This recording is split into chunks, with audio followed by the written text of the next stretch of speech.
Americans love science.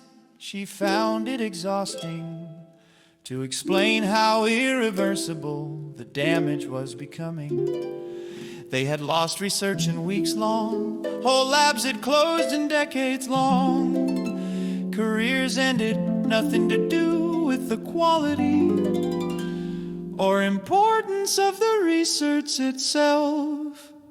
Normally, arbitrary and needlessly cruel ideology would not decide what facts were needed and important and life-savingly heated. Political actions were needlessly cruel and arbitrary in Illinois when science became the enemy. People who voted Democratic in the 2024 presidential election tended to hold a very different view than Republicans between 23 and 2025. The proportion of Democrats of the opinion that the U.S. is losing ground in science compared with other nations jumped by 28 percentage points. 2/3 of Democrats now hold this view. Republicans are more positive about the country standing in science, though. In 2022 and 2023, the difference between Democratic and Republican opinion was modest and within 7 percentage points in both groups' responses. In 2026, Trump cut federal funding for science, slashing millions in grants across myriad disciplines, and walked back its own research and regulations based on science, particularly in the areas of climate change and health and medicine. Meanwhile, experts have warned of a brain drain, with researchers choosing to study or live overseas. Despite these cuts, the majority of Americans losing. 84% thought federal investments in science aimed at advancement of knowledge were worthwhile. Republican voters, however, were more likely than their left-leaning peers to be open to private companies playing a key role in science. Americans' trust in science and scientists remains broadly strong, but not as great as it was before the COVID pandemic. During 2020 and 2021, public trust cratered, and while it has recovered somewhat, it remains lower than it was before then. Still, the American people consistently ranked scientists among them, thought the most trustworthy groups in society for the past 10 years. Scientists have consistently ranked toward the top in terms of trust for years, while elected officials generally were ranked toward the bottom. What happened in Chicago when science became the enemy? 13 months into the second Trump administration, science, medicine, and public health have been hijacked by a cadre of grifters and ideologues, and by the politicians in obvious thrall to both politicos. Federal institutions have been all but dismantled, researchers have been defunded en masse, and the universities that support them deliberately destabilized. Discourse on crucial scientific questions and key public health challenges has been stifled. And along the way, trust has been broken between scientists, the nation's leaders, and the people that both are supposed to serve. It's tempting to view this undoing as temporary. Americans love science and revere innovation almost as a rule, and politicians of every stripe have spent the better part of a century promoting and protecting both. However imperfect the resulting system was, hardly a modern convenience exists that can't be traced back to its central air conditioning, the internet and ChatGPT, polio vaccines, statins and weight loss drugs, the human genome sequence and CRISPR gene editing. The National Institutes of Health alone generates about £2.50 in economic returns. For every dollar of investment, it's also the largest government-funded biomedical research agency in the world, and until recently was the envy of scientists across the globe.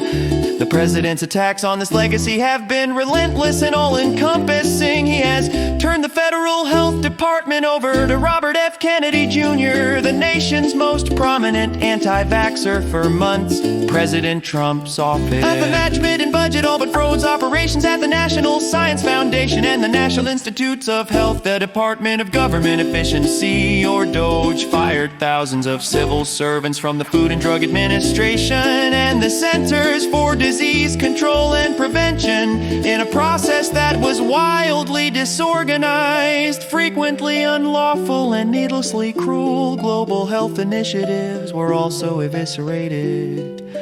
Stacked against these measures, the administration's explanations, which focus on cutting waste and eliminating so-called woke politics from science, have been inadequate and disingenuous. It can be difficult to imagine a future in which American science does not prevail.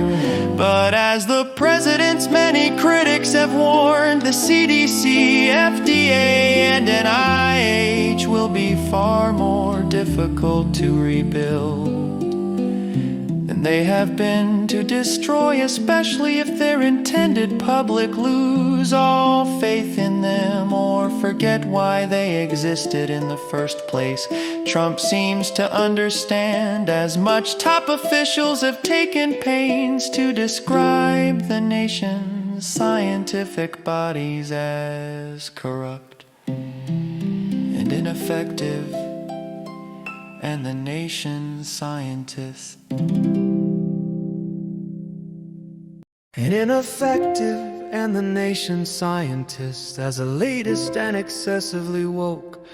In response, the president of the public health nonprofit resolved to save lives says, "We actually know a lot about how to make America healthier, but very little of that knowledge is in line with what the current administration has done so far." Nowhere is this disconnect on fuller display than in the long war against HIV. 40 years ago, the infection was a mystery and a death sentence. Today, thanks to a combination of biomedical breakthroughs and boots on the ground, public health with testing, education, and social safety net, it is a chronic but manageable condition.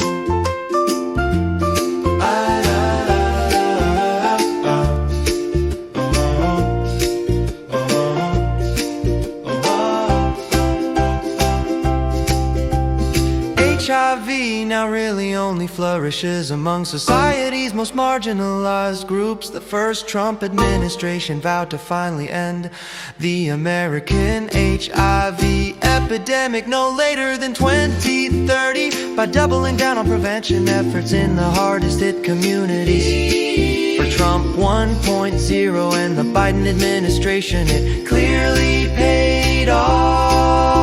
Transmission rates are down in the targeted zip codes. Racial health gaps are narrowing because prevention is cheaper than treatment. Money is being saved. Trump 2.0 seems determined to reverse course anyway. On March 2023, a researcher at Northwestern University in Chicago became uncertain when her work was caught in the crosshairs of Trump. Illinois state officials had expressed interest in partnering with her to expand the Prep for Teens program, and she had just applied for yet another NIH grant based on an agency's own stated interest in using implementation science to conquer HIV. On the other hand, though, hope seemed a delusional response to the events of the past year. Word was new grant applications would ultimately be decided on not by fellow scientists, as had always been the case, but by political appointees who had taken over the NIH. The researcher had spent nearly all of her adult life cultivating expertise in disease prevention. Despite the uncertainty, the male project coordinator working with her is still pursuing a research career. I love this work. He knew the risks, knew knew that he was probably on a path of deep uncertainty, and he would find neither glory nor gratitude on the other side of that struggle. But the way he saw it, resilience could be an identity too. It gave me a career path, being mentored by a top-level research scientist. This path has now essentially vanished. For all young scientists, private industry does not train scientists as well. Who will train what is left of the younger generation of scientists?